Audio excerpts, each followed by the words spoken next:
Welcome to the Entrepreneur on Campus podcast. Let's go. My name is Matthew Brown. I'm a student, I'm an entrepreneur, and I love learning. I've created this podcast to help you discover hidden opportunities. What's up, everybody? I'm so excited for this podcast. I interviewed Logan Bailey, and it's kind of funny. I actually had interviewed Logan previously, and this was right when I started my podcast. And as I was editing the podcast, I totally overwrote it and I lost it. And so I had to reorganize and go back, and I wanted to interview him again because he really provided so much value. And what he's done is a physical products now, and he's building his brand. It's done extremely well. He reached 7 figures very quickly when he started, and he is a master of Kickstarter. He's launched several products on Kickstarter, and he knows how to deal with copycats, which is a big issue with the physical product space, because a lot of people from China, they can just kind of copy the same idea. But because of his brand, he's been able to stick strong, and he's continuing to grow a lot. And it was really exciting to talk with him. We talked about a lot of the nitty-gritty things about products, about 3D modeling, about how to visualize a product, how to make sure that it works, how to test it, and I thought it was amazing. So I hope you guys really enjoy this. Have a good time listening, and take something away from this. Here's the interview with Logan Bailey. All right, today I'm here with Logan Bailey, round 2. Yes, sir. We did a previous round, and he was actually one of my very first interviews, and I totally just lost the recording. So it's all right, dude. I'll hopefully pull out the same content I did before, same answers I did before. Yeah, I'd be happy if so. And it sounds like a lot of things are changing too with the business. So yeah, man. So can you just tell me a little bit about yourself, how you've been involved in entrepreneurship in your life, a little bit about your company, just your experience? Yeah, so I'm from Tucson, Arizona. I grew up working construction for my dad. I build steel canopies, and I decided... Does he have his own company? Yeah, so he's got his own company. So I grew up working in entrepreneurship, in small business, and loved getting my hands dirty, loved making things. After I graduated, I served a 2-year mission for my church, came back, and then decided to come to Brigham Young University here in Provo, and I studied entrepreneurship here and minored in manufacturing engineering. It was the only minor that, you could get your hands dirty and actually, work in shops and do stuff like that. So I decided to do it towards the end of studying, and kind of just opened up a whole new world of, 3D modeling, developing products, doing things like that. And I, with about 2 months, I can tell you the whole story later, I can tell you now, with 2 months left before I graduated, I either was going to go home and work construction for my dad's company or start my own business. And it was a great opportunity to go home and work for my dad. Could have made, some good money and would have been great, but I wanted to be my own boss. Didn't. At this time, did you already have an idea? No, so I had been, I would go in the library like every day from about January 1st of that year. It kind of hit me that I was graduating, and I needed to get serious about finding out what I was going to do. In entrepreneurship, I mean, you're not going and talking to these accounting firms and stuff about getting a full-time job. Once you graduate, it's like, okay, either do your own thing or, I guess you have to go find a job, but you don't really have a specific skill set that they teach you, like accounting or even marketing or any of those.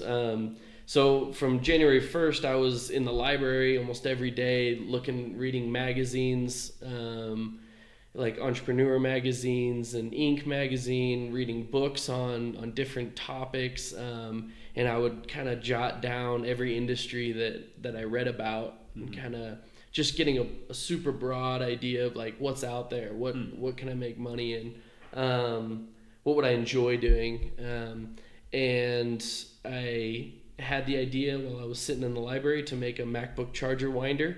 Every table had just a bundled mess of MacBook chargers on it, and there was nothing good online, no good products. And so went to Home Depot, found a little construction kind of wind up tool, and I took it home, taped my charger in it, and started carrying it around. And I carefully took off the packaging because I was going to return it if it didn't fit. It was like $15, and so that was a lot of money at the time. I was like, man, this is kind of, I'm going on a limb here. And as soon as I opened it, all the springs inside exploded out, and so I was like, all right, dude, I'm committed. Like, we're doing this. And so I started carrying this reel around campus. A bunch of people saw it and asked me where I got it, and so you started this with the idea of being able to sell it. It wasn't just solving it for yourself. Yeah, so absolutely. I mean, it sounds kind of counterintuitive, but I've always been one to stuff my charger in my backpack. Cable management's never really it wasn't really a huge concern for me personally, but I noticed it was a huge concern for a lot of people out there.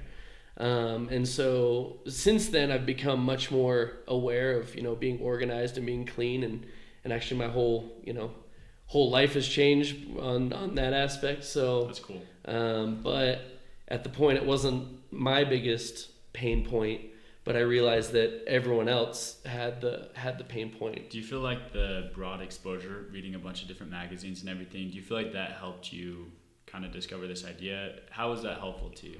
Not so much discovering this idea, but realizing that there are so many different ways to make money, so many different products I could develop.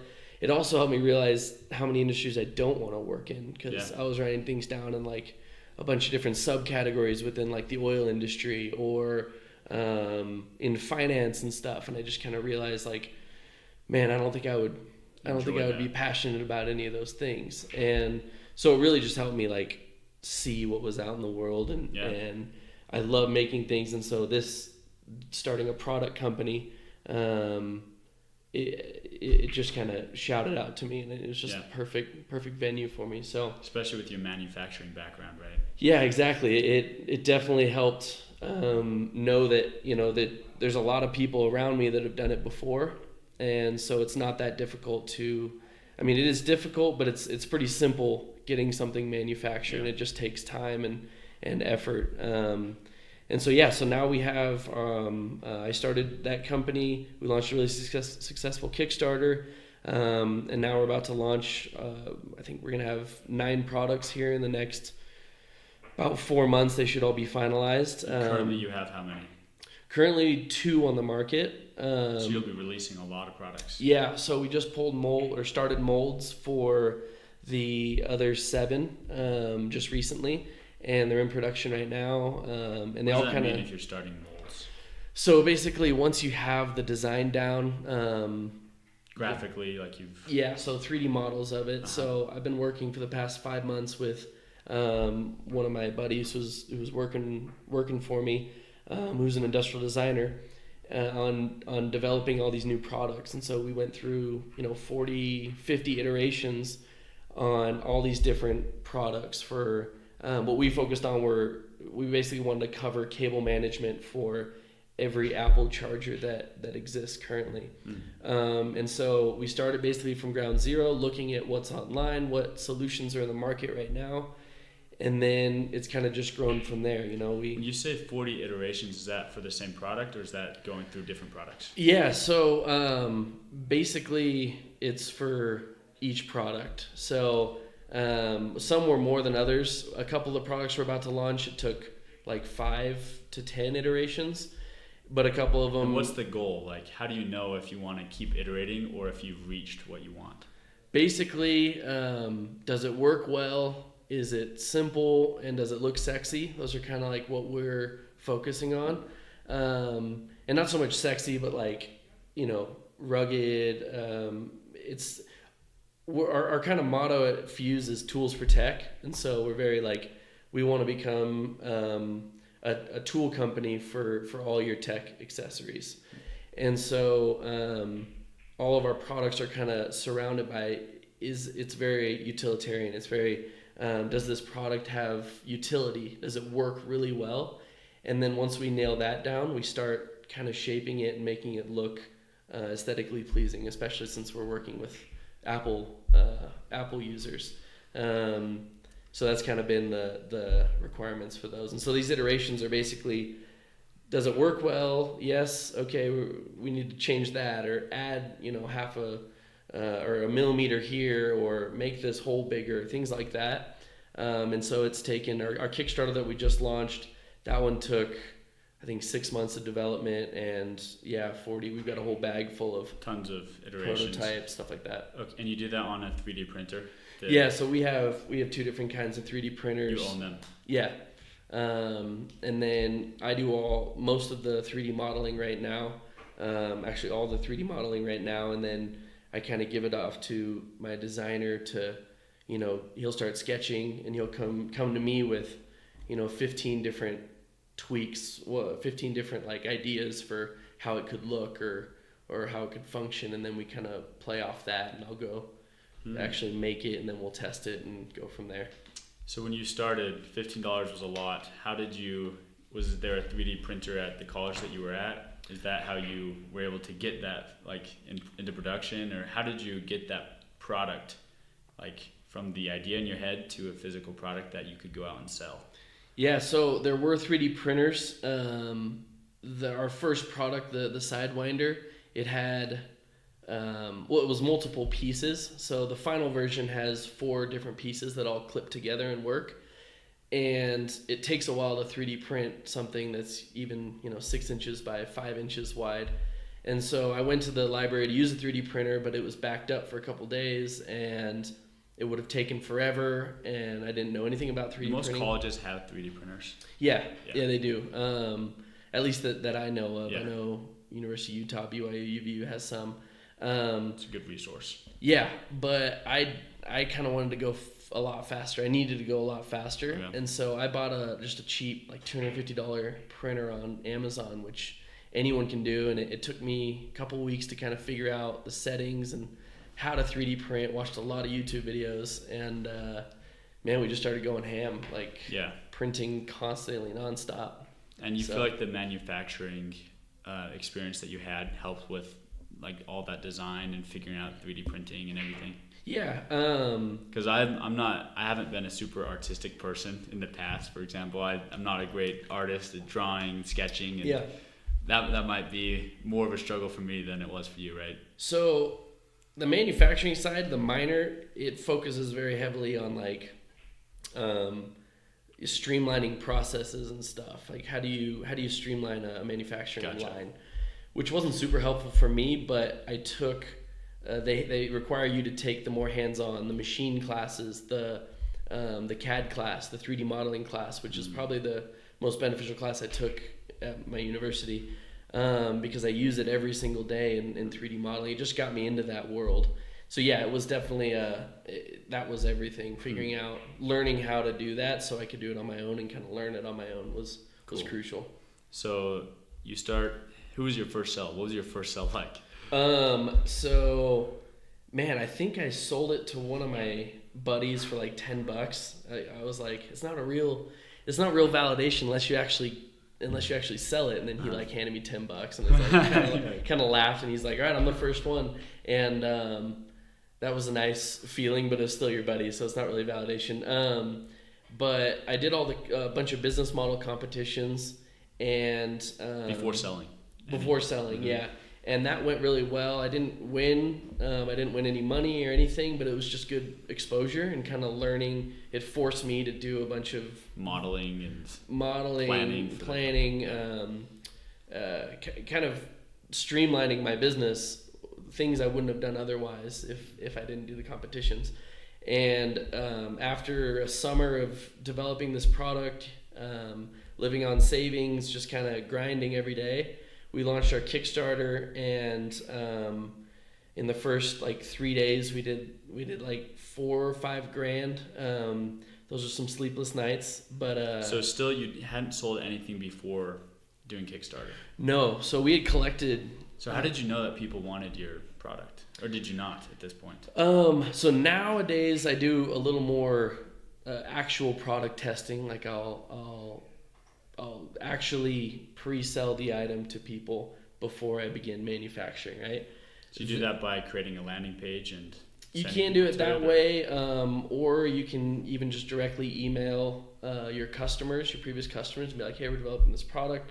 We're pre-selling right now if you'd like to try it. And we don't end up actually charging them for the pre-sale. We just kind of see if they go through the checkout process. Yeah. And so then you have a good idea, would they have bought it if the product already existed? Exactly. And I didn't do that for the Sidewinder.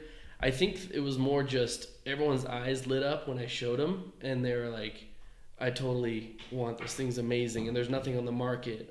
The only thing that was on the market had sold quite a few, but it was terribly designed.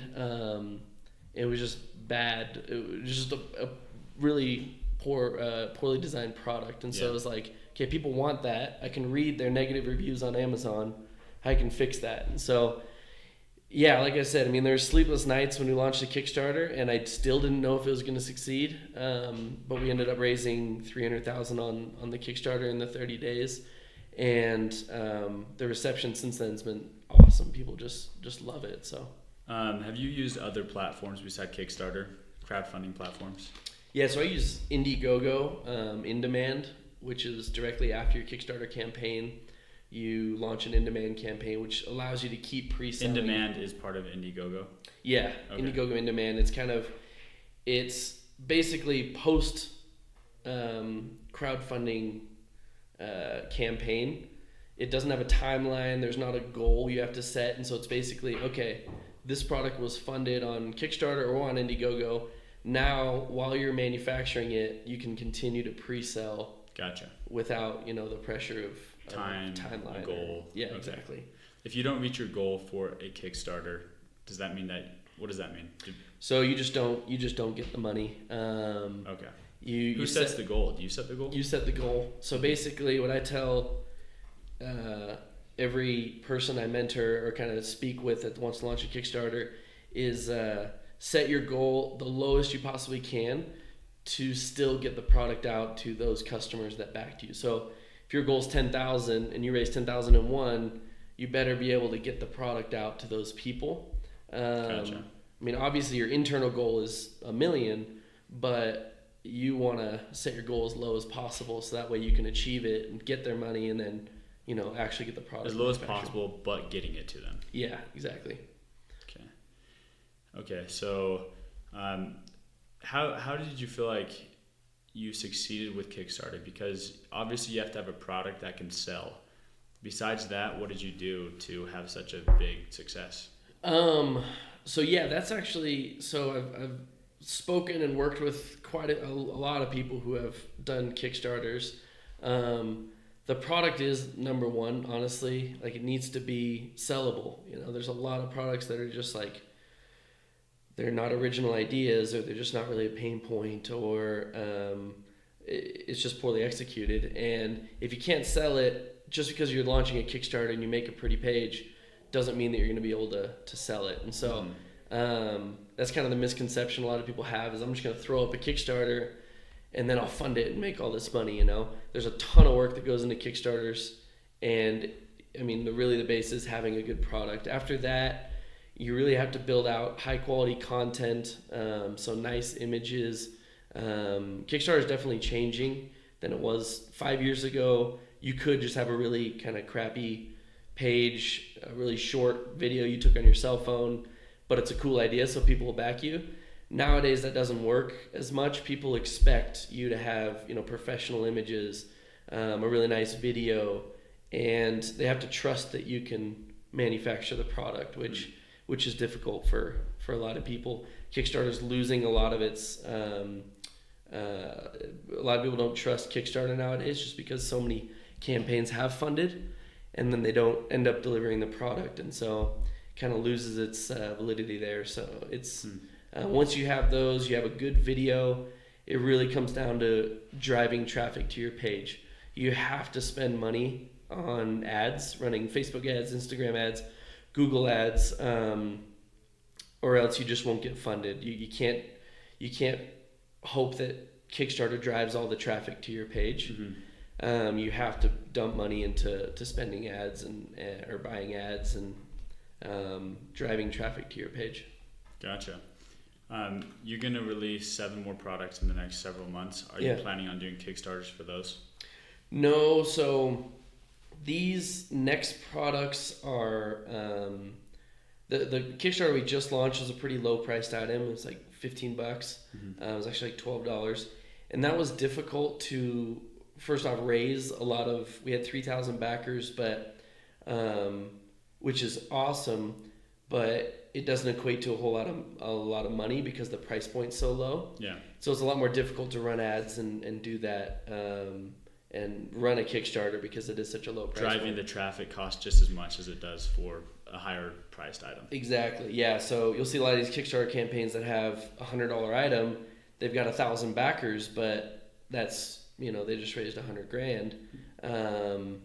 Whereas if I have 1,000 backers, I'm only raising, 10, 15 grand. And so it's a lot harder to run Kickstarter for lower priced items. And these next products are going to be, cable management for these chargers isn't really a $50 or $100 problem. It's more of a $10 to $20 problem. And so they're going to be kind of cheaper items, more simple items. Yeah. And so we're not going to be running Kickstarters for those. Say that you didn't have a company at all right now. Would you still start your company with crowdfunding and something like Kickstarter, or would you go a different route?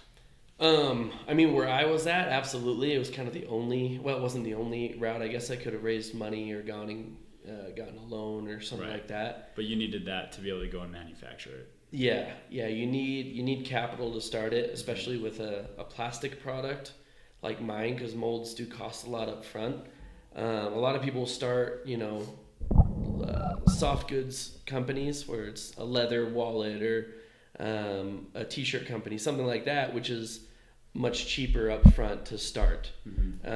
If you want to actually get a product made that requires overseas manufacturing, more expensive startup costs. And so crowdfunding for me was like the way to go. I've retained 100% of my company, so that's been awesome. And now it honestly was the way to launch the company off on a good foot. So yes, to answer your question. As far as manufacturing goes, what have you learned about, are you currently manufacturing in China still? Yeah.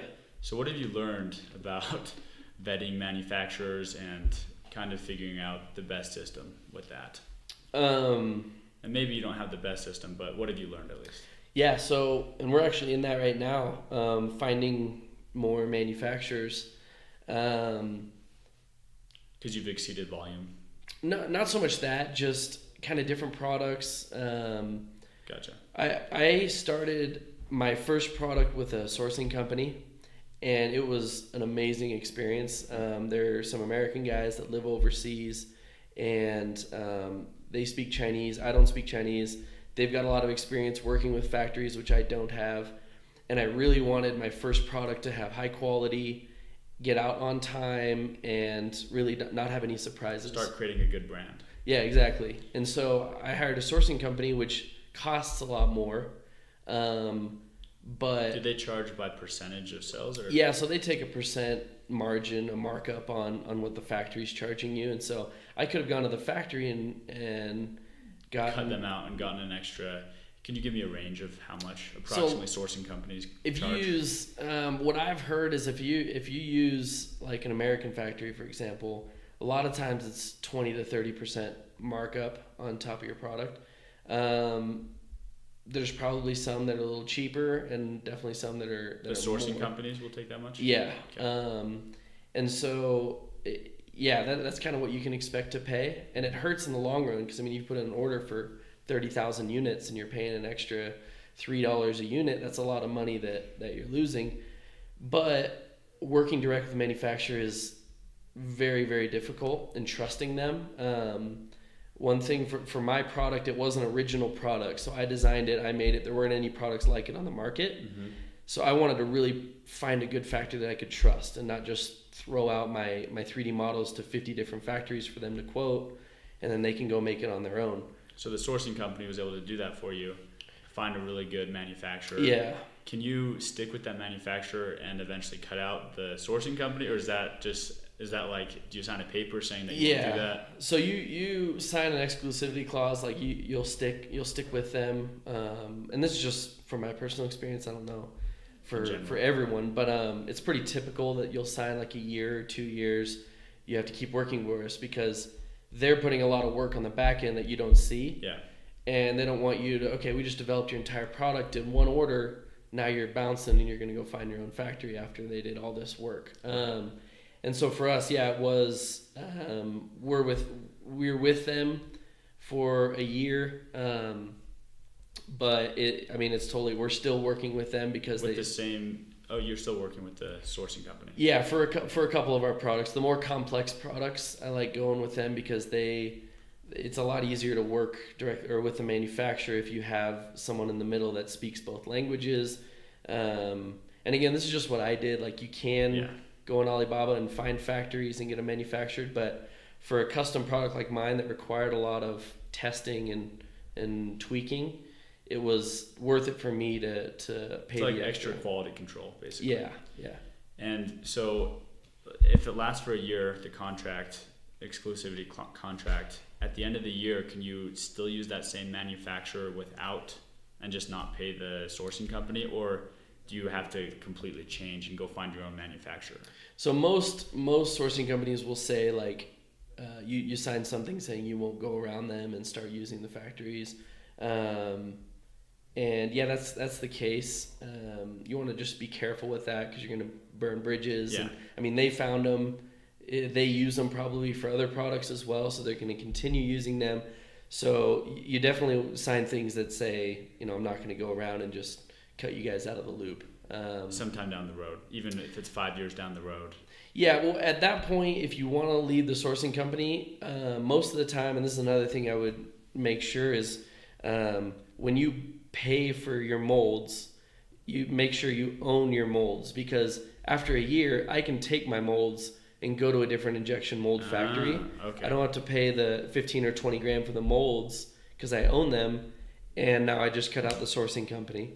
So gotcha. You own the molds, but you don't own the factory is kind of what I've found. Okay, that clarified a lot. So you've primarily sold online up until this point, right? Yeah.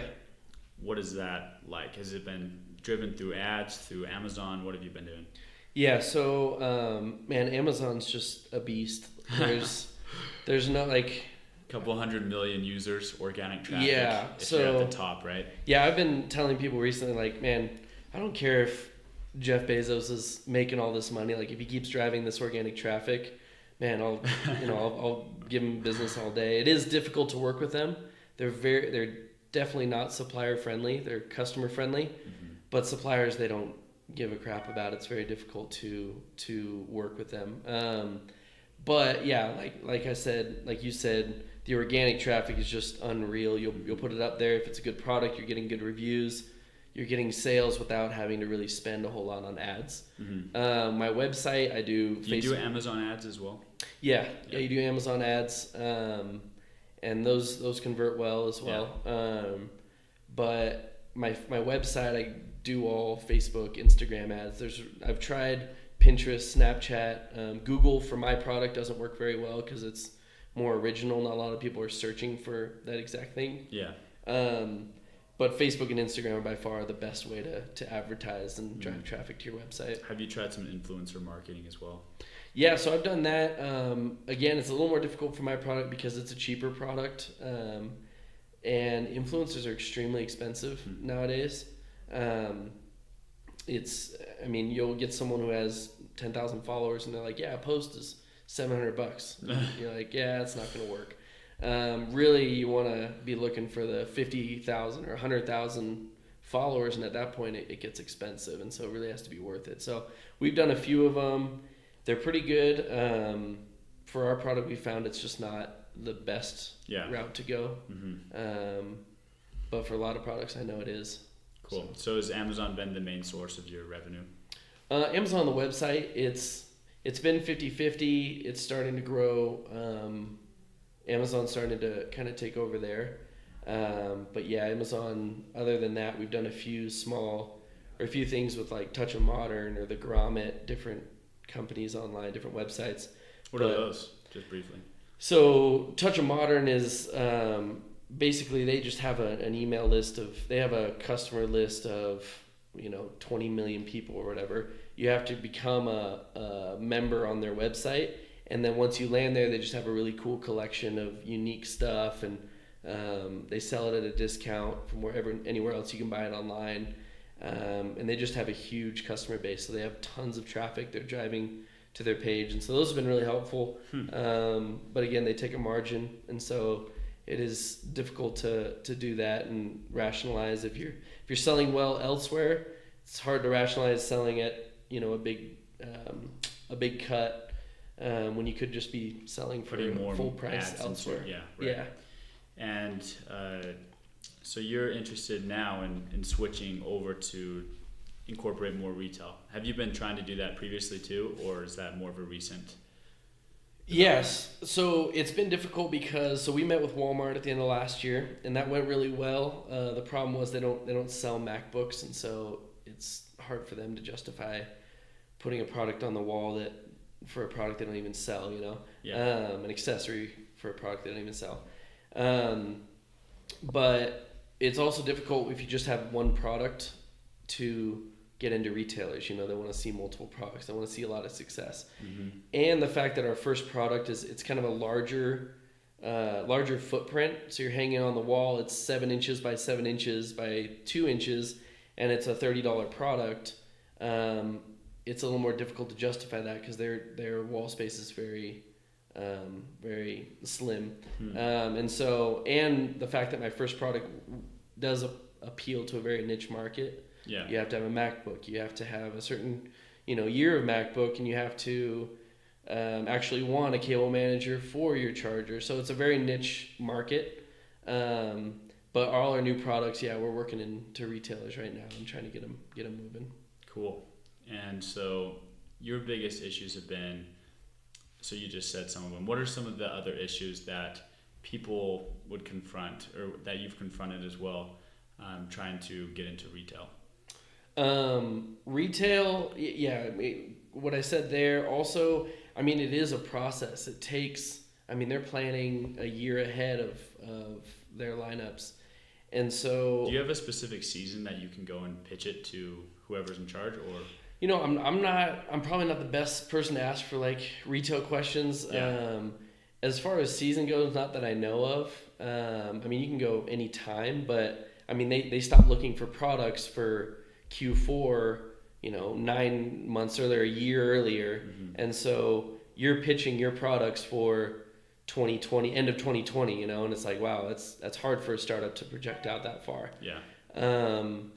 And then just getting in touch with the buyers, getting a hold of the distributors, things like that. It's just very difficult for a new startup to work into, especially with just one product. Yeah. So it's almost like if you're going to build a business, a consumer product business, kind of like yours, the best option really is to start selling online so that you can stay alive long enough to be able to get into retail, right?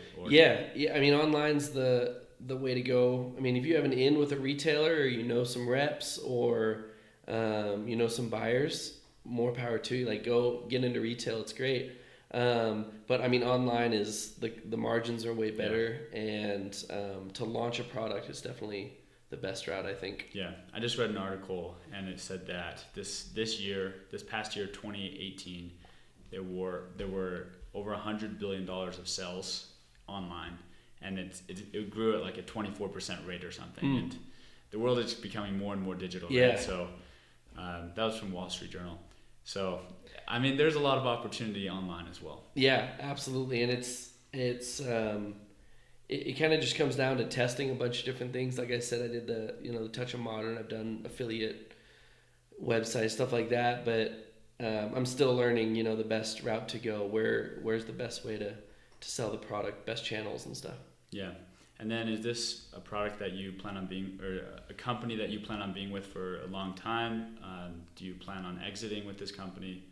Yeah. So, people have asked me that a lot in the past. So like, are you going to sell your company soon? And I've never even really thought about it. I mean, it'd be awesome if someone came and wanted to buy Fuse, but I've honestly never even considered it. My focus right now is like I just want to build a sick brand and some awesome products that are helpful. And I mean, like I said, tools for tech. Like we want to build some sick tools and stuff that people love.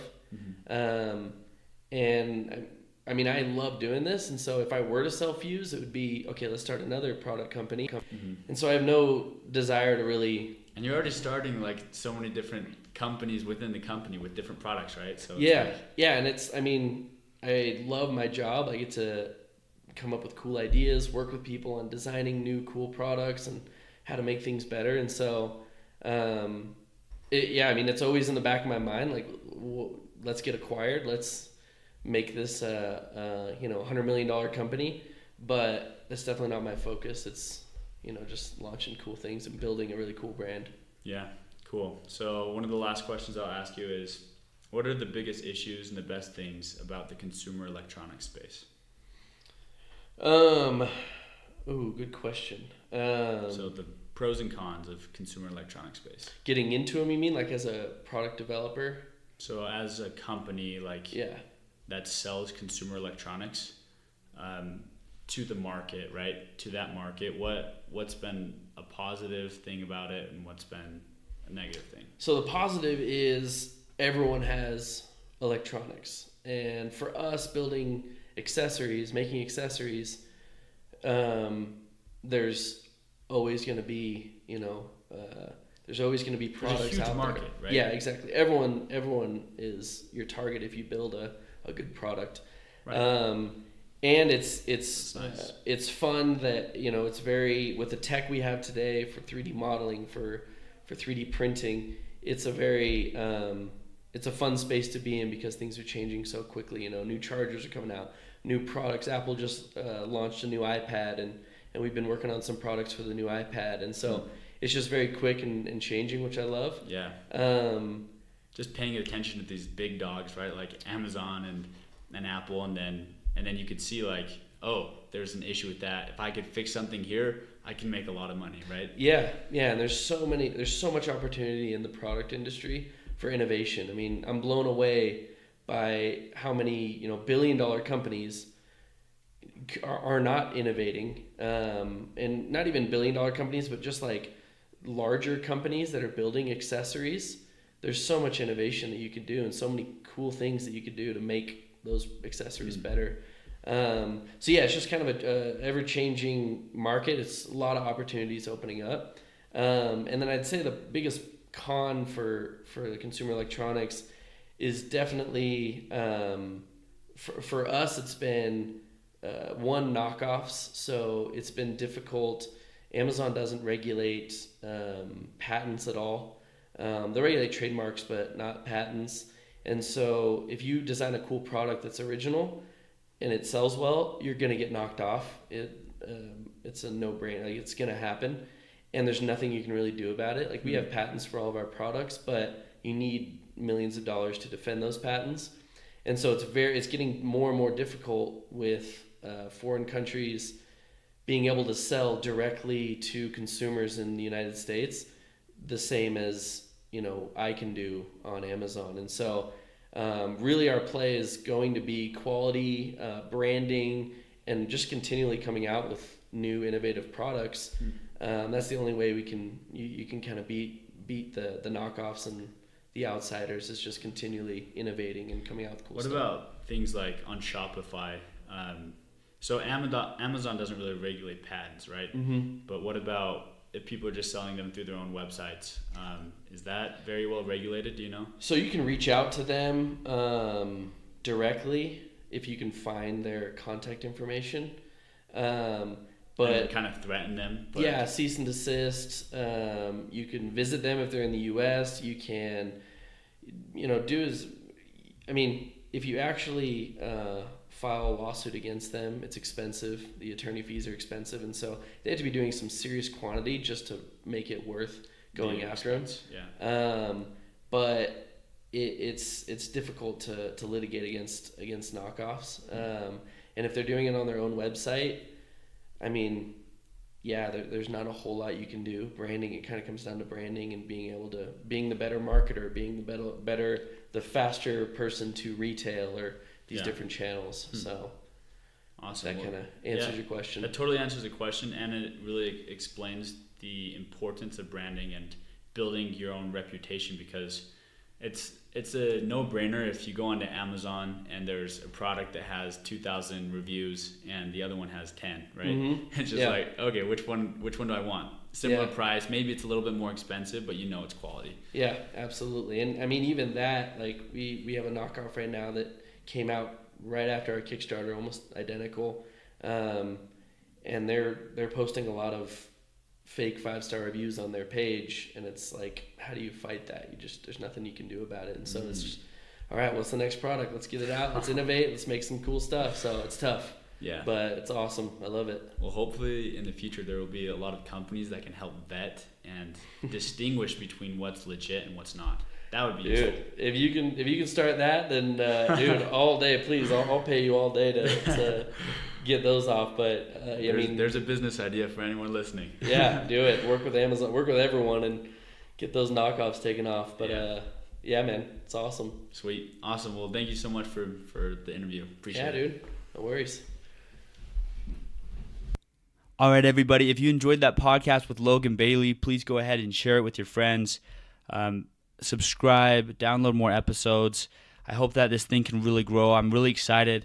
This next week, I'm going to release an episode upcoming Tuesday with the first woman interview that I do. I've heard from some of the people that listen that, come on, Matthew, you got to get a woman on there, because I've just had all men up until next week. I'll have a woman on there. And I actually just completed the interview with her yesterday, and it was fantastic. So I'm so excited for that one as well. So stay tuned. Next Tuesday, that interview will come out, and we've got a lot more coming down the road. And there's some really exciting guests that I know, some people that I'm reaching out to, and it's been amazing just being able to get to know some of these people a little bit who really impacted the world in a lot of ways, and they have a lot to share. So stay tuned, listen in. Love you guys. Have a good day.